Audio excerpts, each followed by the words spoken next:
nahmaduhu wa nasta'inuhu wa nastaghfiruh wa na'udzu billahi min syururi anfusina wa min sayyiati a'malina man yahdihillahu fala mudilla lahu wa man yudlil fala hadiya lahu wa asyhadu an la ilaha illallah wahdahu la syarika lahu wa asyhadu anna Muhammadan abduhu wa rasuluh amma ba'd. Wallahu ta'ala fi kitabihil karim. A'udzu billahi minasy syaithanir rajim. Ya ayyuhalladzina amanu taqullaha haqqa tuqatih wa la tamutunna illa wa antum muslimun. Ya ayyuhalladzina amanu atti'ullaha wa atti'ur rasul wa ulil amri minkum.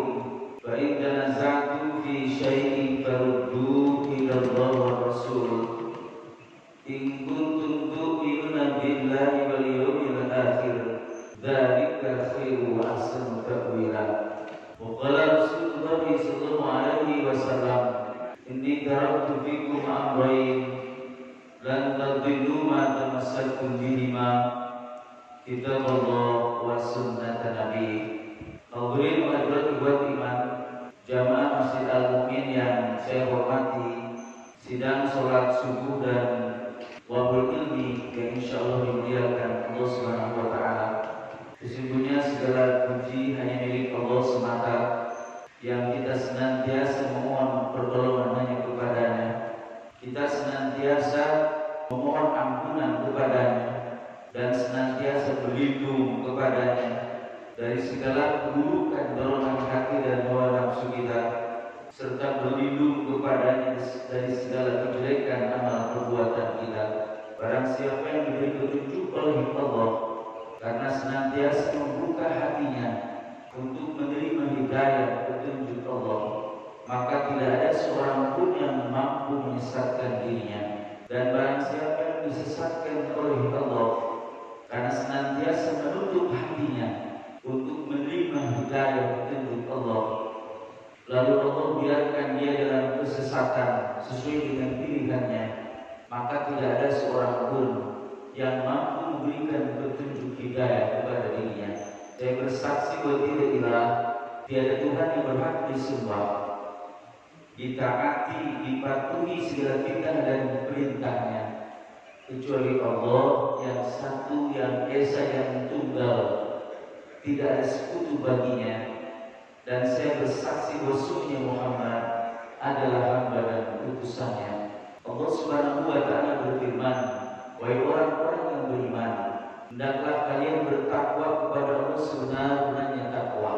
Hendaklah kalian menjaga diri dari murka dan siksa Allah dengan sesungguh-sungguhnya, dan janganlah kalian mati kecuali dalam keadaan muslim. Wahai orang-orang yang beriman, taatilah Allah, taatilah Rasul, dan pemimpin di antara kalian orang beriman yang mentaati Allah dan Rasulnya. Maka jika kalian berselisih tentang suatu perkara, maka kembalikanlah perkara yang diperselisihkan itu kepada Allah dan Rasulnya, kepada Al-Quran dan As-Sunnah.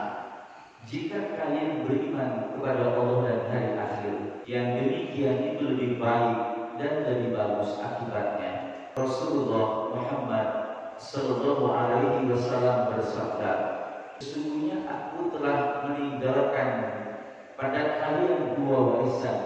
Selama kalian berpegang teguh kepada keduanya, maka dijamin kalian tidak akan tersesat selama-lamanya. Dua warisan itu adalah kitab Allah, Al-Quran, dan sunnah Nabi-Nya. Dengan takdir, iroda, inayah, serta nikmat dan rahmat Allah SWT, alhamdulillah kita kembali dapat berkumpul, bertemu wajah, bermuajalah, bersua, bertatap muka, berjumpa kembali dalam kegiatan rutin tolabul ini, menuntut ilmu agama Allah, mempelajari, mengkaji dan memahami Islam, agama yang kita anut, agama yang kita cintai dan kita banggakan, yang biasa kita laksanakan khususnya pada setiap hari Ahad setelah kita menunaikan ibadah sholat subuh berjamaah. Mudah-mudahan aktivitas yang telah kita tunaikan dicatat, diposisikan sebagai amal ibadah yang diterima oleh Allah Subhanahu wa Ta'ala, dan apa yang akan kita tunaikan di hari-hari ke depan, di waktu-waktu ke depan, semoga Allah Subhanahu wa Ta'ala senantiasa memberikan hidayah, bimbingan, arahan, serta perlindungannya kepada kita semua, sehingga kita tetap bisa istiqomah, teguh pendirian dalam ketaatan kepada Allah Subhanahu wa Ta'ala sampai ajal kita tiba masing-masing dalam keadaan husnul khatimah. Amin ya mujibas sa'in. Bapak dan Ibu yang saya hormati, kembali kita bersuah berbagi pengetahuan tentang khususnya ibadah makhluk, dan insya Allah kita akan melanjutkan bagaimana tuntunan dan contoh kaifiat sholat berjamaah Rasulullah Sallallahu Alaihi Wasallam. Pada pertemuan-pertemuan yang silam, saya tidak menghitung berapa bulan ke belakang, kita sudah memahami beberapa tuntunan dan aturan berdasarkan keterangan-keterangan yang sahih terkait dengan kaifiat sholat berjamaah, dari mulai pengertian sholat berjamaah, hukum sholat berjamaah, kemudian struktur dari sholat berjamaah, di mana ada imam, ada makmum. Kemudian dibahas tentang formasi saf. Bagaimana kemudian ketika orang sholat berjamaah, apabila dua orang yang sejenis, laki-laki dengan laki-laki, atau kemudian lebih daripada itu, laki-laki dengan laki-laki, atau perempuan dengan perempuan, bahkan kemudian yang berbeda jenis. Bagaimana tuntunan sholat berjamaah yang kemudian orang yang melakukan sholatnya ada laki-laki, ada perempuan, semuanya telah disampaikan, dan mudah-mudahan ikhwan iman sudah menguasainya, bahkan diamalkan dalam aktivitas ibadah yang kita lakukan. Itu kita masih merasa prihatin bahwa dalam kondisi yang belum selesai, belum tuntas, belum normal kembali, ada pengaruh, ada efek situasi dan kondisi terhadap ibadah kita, termasuk dalam sholat berjamaah. Kita masih menyaksikan orang melakukan ibadah sholat berjamaah di mana satu dengan yang lain masih menjaga jarak. Padahal kita tahu bahwa bagaimana begitu Rasulullah sangat tegas memperhatikan jamaah sholat berjamaah, sampai-sampai beliau sebelum menunaikan ibadah sholat berjamaah, kata sahabat, misalnya disampaikan Anas bin Malik radhiyallahu anhu, Rasulullah manakala memimpin sholat berjamaah, akbar alim biwajhi, beliau menghadapkan wajahnya kepada kami, kepada makmum, kepada para sahabat.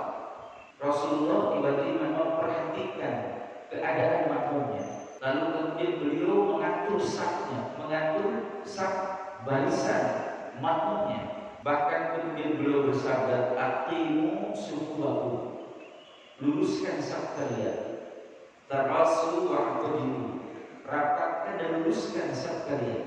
Sampai Rasul menyampaikan itu sambil menepuk bahu sahabat. Sampai Rasul bersabda, istawu, luruskan, la takhtalifu, jangan kalian berbeda-beda. Fatakhtalifu qulubukum, nanti hati kalian akan berbeda-beda.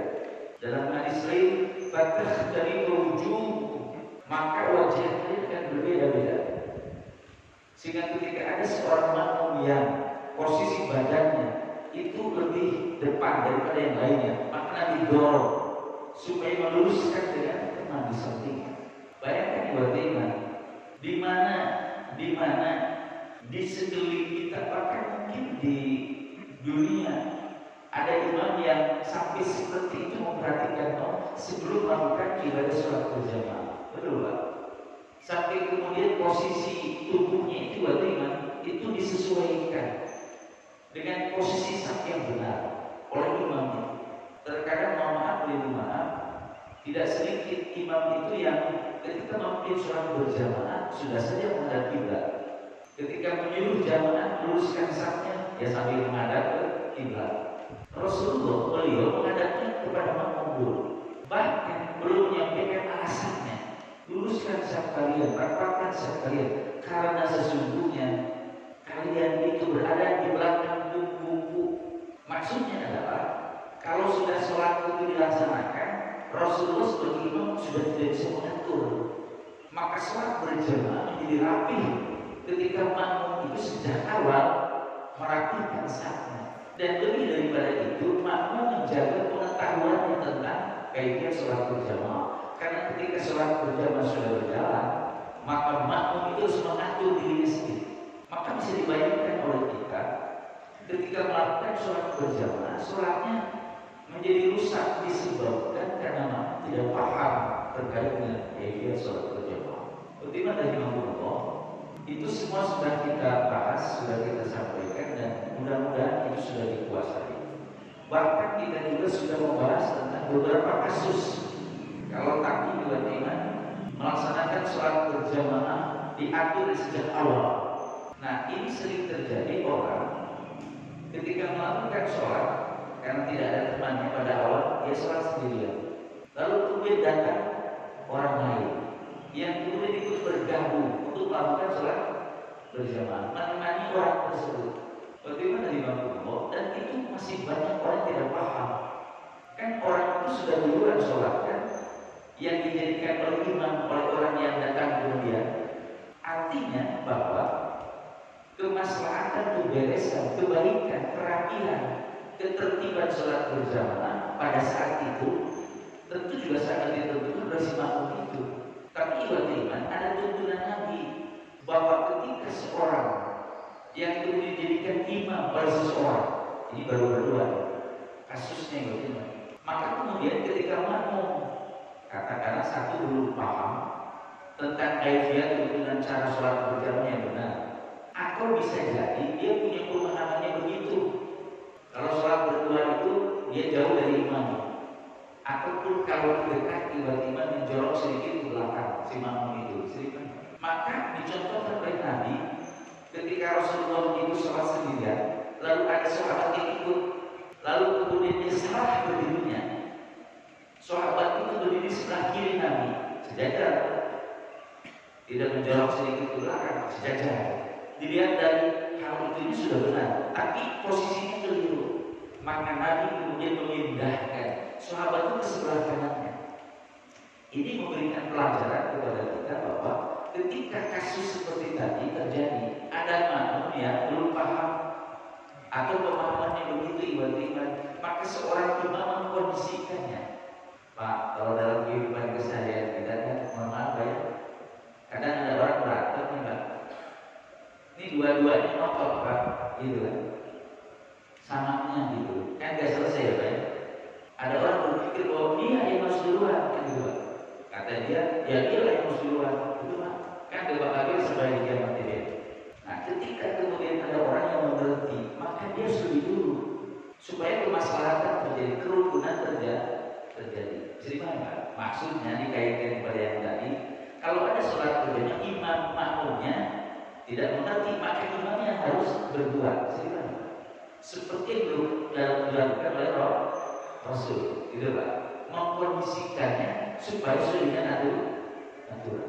Jadi alhamdulillahnya iman ada tuntunan Nabi, meskipun sholat sudah dilaksanakan, ketika ada makmum yang berdirinya keliru, oleh Nabi dipindahkan, diposisikan sesuai dengan tuntunan, sesuai dengan aturan. Nah dari situ saja maka memunculkan pengertian lain soal aturan sholat, di mana selama ini kebanyakan orang punya pemahaman bahwa tidak boleh ketika sholat orang bergerak lebih dari 3 kali. Karena kalau itu terjadi maka sholatnya batal. Jadi mana? Nah kalau kita lihat kasus yang tadi yang terjadi kepada Rasul dengan sahabat, Rasul ini yang melakukannya Rasul bagaimana? Uswatun hasanah yang ngasih contoh bagaimana beribadah. Ketika ada sahabat yang sholat yang posisinya keliru oleh Nabi dipindahkan. Kalau merujuk kepada pendapat bahwa tidak boleh bergerak lebih dari 3 kali, disebut dengan bergerak lebih dari 3 kali itu kalau misalnya contohnya menggaruk Pak, itu nggak boleh seperti ini jarinya garuk. Kalau itu udah 5 tuh Pak, jadi begini 1, berarti tinggal 2 tuh Pak. Kalau Bapak masih gatal, pokoknya berarti jatahnya cuma 2 tuh Pak. Terus begini, gitu Pak. Jadi kalau begini berarti udah 5 gitu Pak. Berarti udah lewat, udah batal itu. Nah, gitu. Maksudnya adalah jika pendapat itu dipertahankan, maka berarti Rasulullah sudah batal sholatnya. Jadi Pak, kenapa? Orang kata sahabat Rasul memegang tiba-tiba kepala sahabat yang masih kecil itu kepala dipegang oleh Nabi, mengganggu kan udah begini Pak. Sudah begitu oleh Nabi diputarkan ke belakang, ini tangan kiri, ya bisa tangan kanan, lalu dipindahkan ke sebelah kanan. Itu gerakan seperti itu, sudah termasuk kepada membatalkan sholat kalau rujuk kepada pendapat yang tadi ceritanya. Tetapi pendapat itu pun kalau mau diterima itu diterima secara proporsional. Maksudnya apa? Ketika sholat itu jangan banyak bergerak karena akan mengganggu kehusuan. Itu ambil positifnya gitu. Kalau bicara soal keterangan dalil tidak ada. Tapi bila sisi pendidikan, pengajaran agar orang sholat menjaga kehusuan, jangan ada gerakan di luar gerakan sholat yang tidak diperlukan. Jadi mana? Kalau tadi kan diperlukan, karena ada orang kalau sholat yang disini, yang tidak diperlukan, dan itu kasusnya banyak. Karena udah kebiasaan Pak. Ada yang orang kalau sholatnya bisa diam pokoknya Pak. Baru juga kalau apa, ada yang dipegang Pak gitu. Sekarang kita juga berpikir Pak. Kalau Bapak perhatikan itu ya, imam-imam di Arbain itu, jemaah, ya. Jadi kalau sholat itu kan imam-imam itu kan pakai sorban gitu ya. Baru juga begini, bajunya ditarik, dan gini Pak. Sebetulnya gerakan-gerakan seperti itu bisa merusak sholat, terutama kehusuan sholat.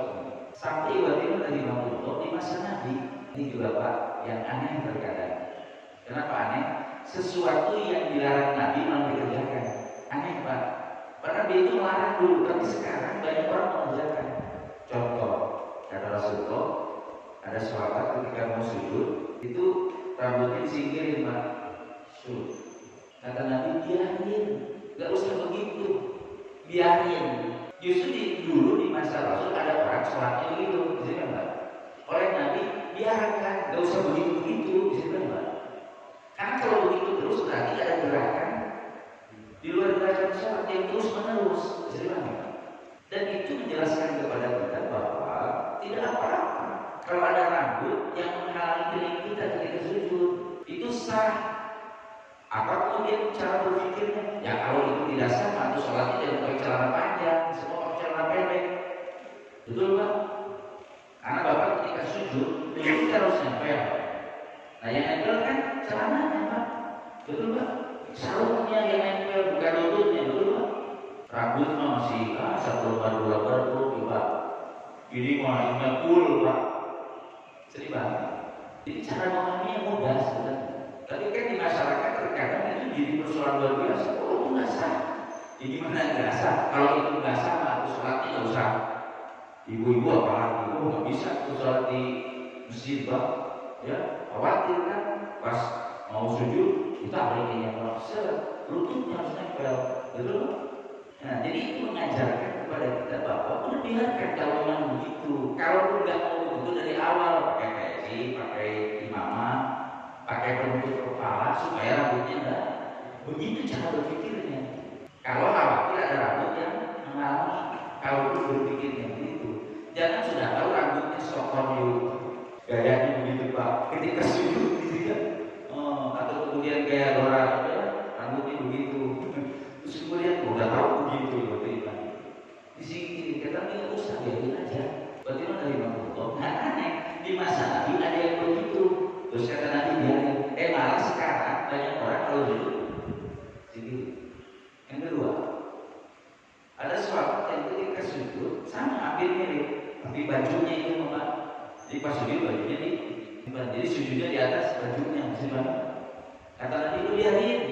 Kata Nabi jangan kamu ketika sujud itu mikirkan rambut dan jangan juga kemudian ini pakaian gitu. Jadi nanti jadi banyak pergerakannya di luar gerakan sholat. Kemudian bagaimana? Ada sahabat ketika salam begini, assalamualaikum, assalamualaikum. Dulu tuh tiba-tiba ada sahabat kalau sholat kalau salam begitu, assalamualaikum, assalamualaikum. Maaf kayak tadi sama gitu ya. Nah gitu ya. Berarti menengok kanan kiri, menengok kiri gitu ya. Gitu. Dan Bapak kan sering saksikan orang gitu ketika orang sholat. Itu kata Nabi, kalian itu kalau sholat jangan seperti ekor kuda yang nakal. Ketika menjelaskan sholat itu Nabi sering menyepertikan mengumpamakan pada binatang. Ada unta, ada ayam, ada burung, ada musang. Nah kalau di sini kuda, nah, dan itu semuanya larangan Nabi. Jangan sholat seperti musang, Bapak tahu musang? Nah kadang-kadang Pak menjelaskan begitu ketika ditanya, jamaah tahu nggak musang? Nggak pernah lihat, repot menjelaskan itu Pak. Masa harus ragukan dulu ya? Atau di saya dulu cari itu di Google, buka dulu Google, lihat musang kayak apa gitu Pak. Ada juga kambing Pak. Nah, ketika sujud, kalau kambing itu anak kambing itu masuk ke bawah badannya Nabi pasti bisa masuk. Hadisnya saya riwayat Muslim. Tapi orang memahami jadi keliru. Sujudnya kayak orang mus'ab. Saya bilang Bapak tahu nggak anak kambing? Tahu Pak, rekor juga dijelasin itu Pak. Tapi seorang pembimbing harus tahu itu semua sifat-sifatnya. Nah, berarti kuda itu kuda itu ya. Bapak pernah lihat kuda kan? Bukan lagi begini Pak, tapi kuda sedang makan. Kuda itu sedang makan ya, kan tenang tuh Pak asiknya gitu ya. Tapi ekornya nggak bisa diem, gimana Pak? Plek, betul Pak. Kata Nabi kalau kamu salah tuh diem, jangan seperti ekor kuda yang nakal. Tempatkan tangan di atas paha lalu kemudian salam ke saudara sebelah kanan dan salam ke saudara sebelah kiri. Kata Rasulullah. Hadis riwayat Muslim. Jadi Pak aneh, yang dilarang sama Nabi malah hari ini dikerjakan gitu Pak, jadi banyak yang aneh gitu. Nah termasuk ibadah iman itu terkait dengan yang tadi. Jadi ibadah iman dari Allah apabila kemudian itu dilakukan itu bisa merusak keusuhan sholat Pak. Maka Nabi melarang udah biarin gitu Pak. Nah ini semua ibadah iman itu penting dipahami. Kenapa?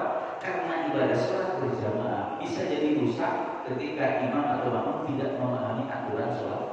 Alhamdulillah semua itu sudah kita bahas.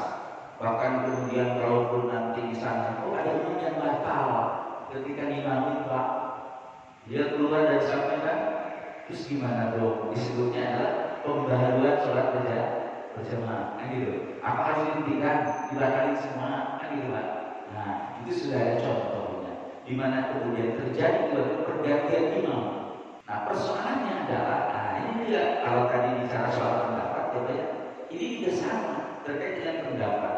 Kan di masyarakat kita tuh atau sebagian para ulama itu ada yang berpendapat bahwa sebelum kita menunaikan ibadah sholat itu harus melafalkan niat, mengucapkan niat. Nah, saya niat sholat karena berjamaah ya, kata makmum, kata imam sebagai imam. Niat sholat berjamaah sebagai imam, kata makmum. Saya niat sholat berjamaah sebagai makmum, kata makmum. Kan itu sebelum sholat tuh Allahu Akbar jalan. Imamnya batal. Pertanyaan saya, siapa yang ganti imam? Siapa yang ganti imam? Gak ada, susah Pak. Soalnya makmum semua niatnya jadi makmum. Jadi ketika jadi imam, kalau dalam posisi sholat harus ganti niat, silakan Pak. Jadi mohon maaf, terlepas dari perbedaan pendapat soal itu, dalam kasus itu menjadi contoh bahwa mengucapkannya sebelum sholat itu menyusahkan. Sedih banget. Karena susah ketika imamnya batal, siapa yang ganti imam? Gak ada, karena makmum semua niatnya jadi makmum. Kalau mau jadi imam harus ganti niat. Boleh ganti niatnya di dalam sholat.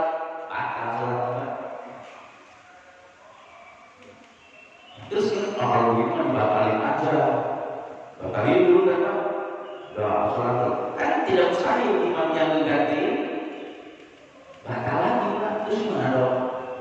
Harus dibatalin lagi dulu. Jadi Pak, menyusahkan jadi. Meskipun tetap dipayungi dengan dalil, tapi memahami dalilnya tidak semua sepakat para ulama memahami begitu. Misalnya, kenapa melaporkannya? Karena lisan itu menguatkan hati. Kan niat itu di hati. tapi supaya lebih kuat maka diomongkan, diucapkan. Itu salah satu argumennya. Bukan begini, melakukan niat itu ada contoh nabinya, nggak begitu alasannya. Tapi melakukan niat itu pertimbangannya supaya niat hati dikuatkan dengan lisan. Enggak? Pakailah dalil hadis riwayat Imam Bukhari, riwayat Imam Muslim, kata Rasulullah, sesungguhnya dalam jasad manusia ada segumpal darah. Apabila baik maka baik seluruhnya, kalau rusak maka rusak semuanya. Itu disebut dengan hati. Bagaimana di Rasulullah? Nah, kalau dengan itu, justru menurut dalil itu bahwa bukan lisan mengeluarkan hati, tapi hati mengeluarkan lisan. Kalau menurut hadis itu, jadi pendapat yang tadi bahwa lisan mengeluarkan hati itu bertentangan dengan lisan di malam. Jadi melakukan niat itu maksudnya supaya lisan mengeluarkan hati. Itu argumennya juga. Nah, kalau itu argumennya itu bertentangan dengan hadis Nabi. Kata Nabi, kalau hatinya baik maka seluruh amalnya baik, termasuk lisannya. Jadi yang benar bukan lisan mengeluarkan hati, tapi hati yang mengeluarkan lisan. Nah, tapi terlepas dari itu, kalau konsep yang tadi tentang melakukan dipraktekkan, itu ada menyusahkan. Salah satunya juga salat berjamaah. Nah, jadi bagaimana Imam Bukhari itu semua sudah kita bahas. Maka kemudian tibalah kita pembahasan tentang kriteria imam. Jadi pembahasannya langsung ke imam sama makmum. Nah, di pertemuan ini sebagai warning up-nya Pak ya. Nah, ini dibahas tentang kriteria imam. Karena judulnya sholat berjamaah, berarti pokoknya, kalau bahasa kita SOP-nya juga ada aturan standar, semua orang harus paham, yakni sholat. Jadi jangan dijadikan sebagai imam kalau dia belum mengerti sholat. Kok begitu katanya? Persoalannya adalah ada tuntunan dari Nabi, bolehnya anak kecil mengimami sholat berjamaah orang dewasa.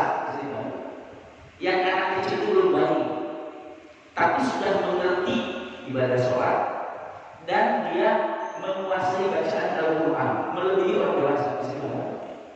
Hadisnya riwayat Imam Al-Bukhari dari sahabat Amr bin Salamah. Kata Amr bin Salamah, dulu saya pernah mengimami sholat para sahabat.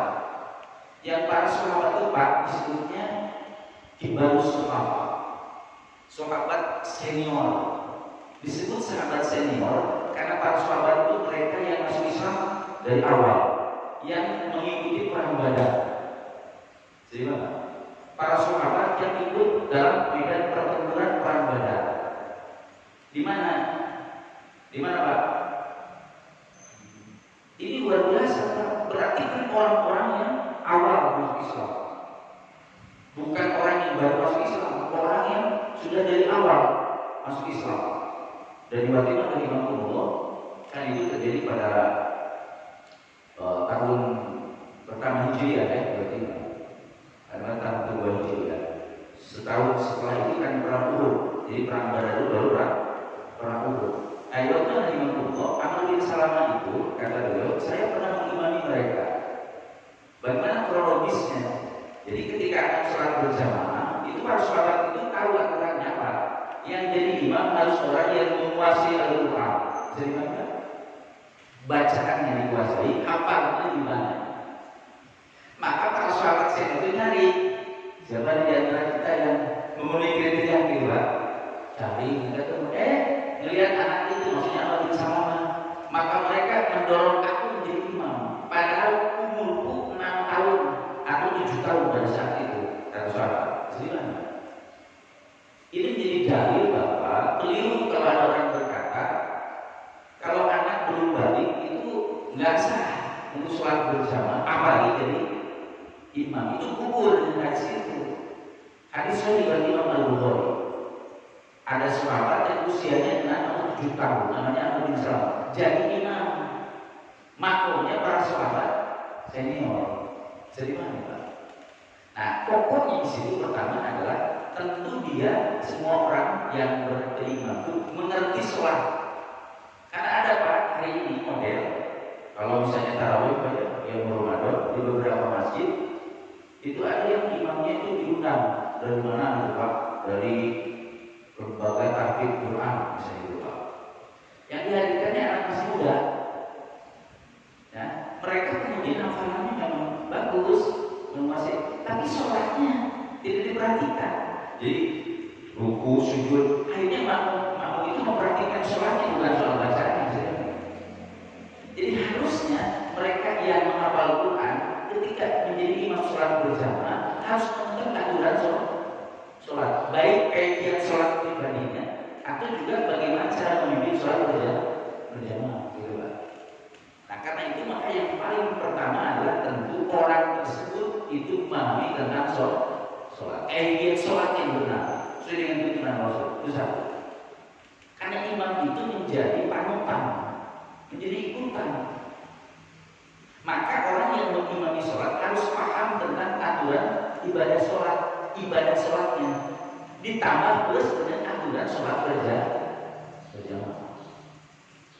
Pertimbangan yang kedua, ini sebagai awal dulu ibadah merujuk kepada hadis riwayat Imam Ahmad, riwayat Imam Muslim dan yang lainnya, di mana kemudian Rasulullah bersabda, kata beliau, "Idza kanu thalathatan," apabila mereka orang-orang ada bertiga, kata Rasulullah, "Faliyakun mahum ahaduhum," maka hendaklah seorang dari yang tiga itu menjadi imam. Berarti yang duanya jadi makmum. Lalu kata Nabi, "Wa ahqqu bil imam," dan kemudian orang yang lebih berhak menjadi imam itu adalah aqra'uhum, orang yang menguasai Al-Quran, bacaan Al-Quran yang benar dan kemudian hafalannya banyak. Tuh Rasulullah sudah menyampaikan ini kriteria pertama dari seorang imam. Mau itu tadi orang dewasa apalagi beriman. Dan kemudian Rasulullah dengan hadis tersebut mengutamakan orang yang menguasai Al-Quran, dan itu merupakan suatu derajat bagi orang yang dia menguasai Al-Quran. Jadi mohon maaf Pak nih, kalau ada orang yang masih menyepelekan Quran, Allah dan Rasulnya sampai sebegitunya, sampai ketika ada sahabat yang syahid di perang Badar atau di perang Uhud di beriman, itu kemudian wafat ketika akan dimasukkan ke liang lahat karena dimasukkannya beriman berbarengan di satu lubang, bahkan satu kain kapan disebutnya. Itu Rasulnya, siapa nih dari mereka berdua yang lebih menguasai Qurannya? Kata sahabat yang ini Rasul, maka didahulukan dia untuk masuk ke liang lahat. Kemudian pada tiga hari kiamat, orang yang menguasai Al-Quran itu memberi kebaikan dan menjadi penolong bagi orang tuanya. Sehingga ada orang tua yang kaget, kenapa? Karena dikasih mahkota oleh Allah di hari kiamat. Kata orang tuanya, ini dari siapa ini? Kok saya dapat mahkota? Perasaan amal soleh saya itu justru saya khawatir nggak diterima nih, gitu. Kok bisa dapat mahkota dari Allah? Ternyata kata Allah itu dari anakmu yang kamu ajarkan, kamu didik supaya dia menguasai Al-Quran. Itu selalu begitu. Nah, termasuk penghargaannya soal imam, bahwa dalam imam itu kriteria imam dia harus menguasai Al-Quran. Bagaimana imam Allah? Jika kemudian dalam urusan Qurannya sama, kata Rasulullah dalam hadis lain, masih riwayat Imam Muslim antara lain, kata Rasul, apabila kemudian urusan Quran sama sebanding, maka fa'alu bis sunnah, maka cari mana yang lebih menguasai sunnah. Kalau ada orang yang antara dua orang yang maka dia didahulukan. Kalau kemudian dari Quran dan sunnah menguasai sebanding, maka kata Rasulullah, dahulukan siapa yang lebih dulu hijrah. Kalau dulu siapa yang dulu hijrah ke Madinah buat mana yang belakang, atau siapa yang duluan masuk Islam? Oh, si Quran nih lebih dulu masuk Islam. Atau siapa di antara mereka yang memang beriman? Kalau itu pun sama, siapa di antara mereka yang lebih tua usianya? Jadi itu yang kemudian jadi perbandingan. Baik teman-teman rahimahumullah, sementara itu yang dapat saya sampaikan sebagai pembuka melengkapi dari pembahasan kaidah sholat berjamaah masuk ke kriteria imam. Nanti tanggung jawab imam, nanti juga hak dan kewajiban makmum. Jadi pertemuan kita insya Allah masih ada beberapa tahapan, jadi jangan kemana-mana.